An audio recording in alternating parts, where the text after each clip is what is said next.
여러분 안녕하십니까? 광주 MBC 뉴스데스크입니다. 어린이날 자녀들과 즐거운 시간 보내셨습니까? 화창한 5월 날씨 속에 아이들은 밖에서 마음껏 뛰놀며 세상의 주인공이 됐습니다. 박수인 기자가 어린이날 표정을 담았습니다.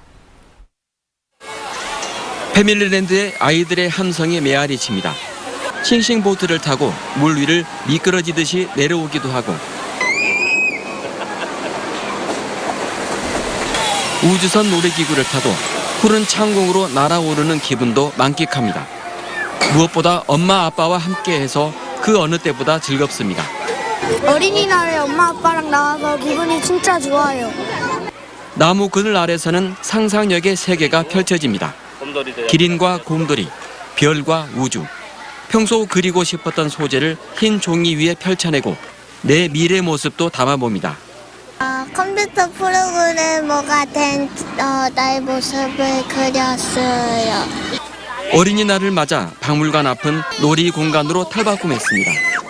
미끄럼틀을 타고 비눗방울 놀이도 하고 솜사탕도 먹으면서 아이들의 얼굴에는 웃음꽃이 피어납니다. 자녀들의 해맑은 미소에 부모들도 신이 났습니다. 날씨도 좋고 그래서 애들이 너무 또 활동적이라 밖에 나와서 노는 걸 좋아해서 그래서 나왔습니다. 실록 같은 아이들의 모습이 생명력 가득한 5월의 봄을 더욱 화창하게 만들었습니다. MBC 뉴스 박수인입니다. 5.18 39주기가 코앞에 다가왔지만 5월의 현실은 그 어느 해보다 암담하기만 합니다. 5.18에 대한 왜곡과 폄훼는 계속되고 있지만 처벌이나 진상규명은 한 발짝도 나아가지 못하고 있는데요. 이런 가운데 극우단체들은 5.18 기념일에 광주에서 집회를 열겠다며 도발 수위를 높이고 있습니다. 보도에 정용욱 기자입니다.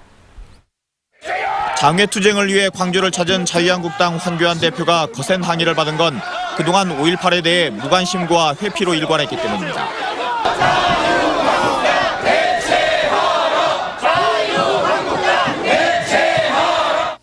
5.18 3대 과제는 망언 의원 퇴출과 한국판 홀로코스트법인 5.18 역사왜곡 처벌법 제정, 그리고 진상규명위원회 출범입니다.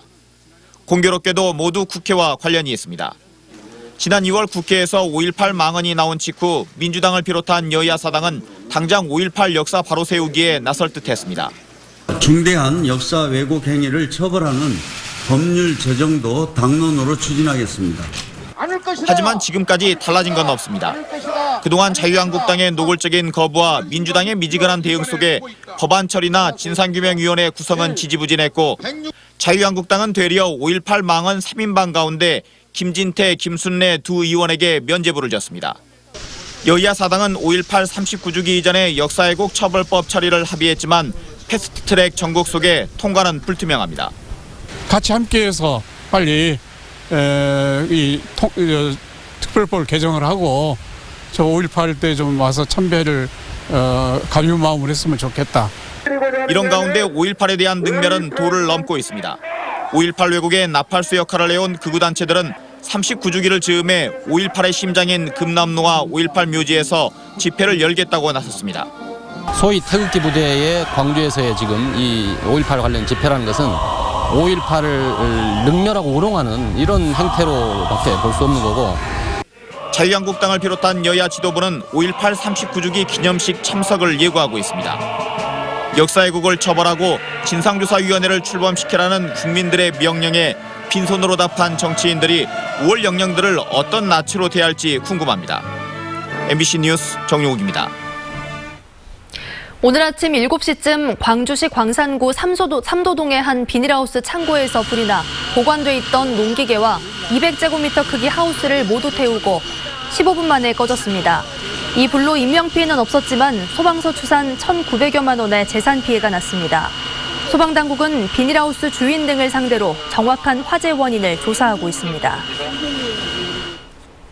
지적장애인의 노동력을 착취한 부부가 항소심에서 감형됐습니다. 광주고법 형사 1부는 지적장애인에게 17년간 임금을 주지 않고 일을 시킨 혐의로 기소된 62살 A씨의 항소심에서 징역 3년에 집행유예 4년을, A씨의 부인에 대해선 징역 2년 6개월에 집행유예 4년을 선고했습니다. A씨는 원심에서 징역 7년을, 부인은 징역 5년을 받았습니다. 재판부는 항소심에서 일부 죄명이 변경되면서 원심보다 가벼운 죄명으로 처벌받게 됐다고 판시했습니다. 광주 전남 지역 제조업체의 5월 실적이 부진할 것이라는 관측이 나왔습니다. 한국은행 광주 전남 본부에 따르면 관내 제조업체를 대상으로 조사한 5월 업황 전망 지수는 기준치인 100을 밑도는 69에 그쳐 경영 실적이 악화될 것으로 예상하는 기업이 더 많았습니다. 제조업체들이 꼽은 경영 애로사항으로는 내수 부진이 19%로 가장 많았고 인력난과 인건비 상승, 경쟁 심화 등이 각각 뒤를 이었습니다. 전라남도가 도로 사업에 패스트트랙 방식을 도입합니다. 전라남도는 지방도 정비 사업의 빠른 추진을 위해 토지 소유자의 동의가 100% 완료된 곳을 우선 추진하는 도로사업 패스트트랙 방식을 도입하기로 했습니다. 이에 따라 고흥, 안남에서 송림 간 지방도 확포장공사 등 13개 지구의 도로 사업이 2년가량 단축될 것으로 보입니다. 전라남도가 월 50만 원씩 최대 6개월간 취업 준비에 필요한 경비를 지원하는 청년 구직활동 수당 지원 사업 2차 대상자를 모집합니다.